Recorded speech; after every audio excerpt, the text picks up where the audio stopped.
سلام، صبحتون بخیر باشه. میخوام داستان درس خوندن خودم رو براتون بگم.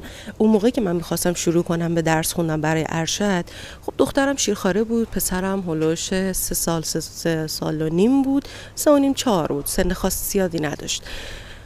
توی گروهی عضو شده بودم، یه خانومی تو اون گروه بود، هممون البته مادر بودیم که علاقه خیلی زیادی به درس خوندن داشتیم، به پیشرفت و می‌خواستیم مطالعه بکنیم. هر کدوم زندگیامون رو تعریف کردیم. این خانم تعریف می‌کرد همسرش به شدت کنترلگر بوده، اجازه نمیداد از خونه بره بیرون و در کنارش یه مادر شوهری داشته که خب دیگه مادر شوهرش بود دیگه، این آدم میتونست هر شخصیت دیگه‌ای باشه. میگفت یهو میوارد خونمون میشد و میگفت یه روزی تصمیم گرفتم که درس بخونم. میگفت چون شوهرم میگفت من میخوام برای کنکور درس بخونم، برای پزشکی.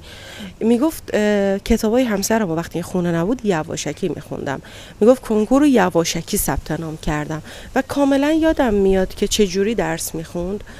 مثلا میگفت بچه‌ها الان خونه کسی نیست، 10 دقیقه است که کسی نیستش و من میخوام بخونم. تو اون 10 دقیقه میخون، کنکور رو قبول شد، انتخاب رشته یواشکی انجام داده بود، انتخاب رشته قبول شده بود و البته چون قبلش با همسرش صحبت کرده بود و همسرش گفت بود اگه تو قبول بشی فلان فلان من میذارم و اینها، خلاصه یه جوری بود دیگه. ایشون رفت پزشکی، همسرش مونده بود. خیلی جالب بود داستان زندگیش که چجوری برنامه ریزی میکرد، با همه اون اوصاف 2 تا پسر داشت و درس خوند.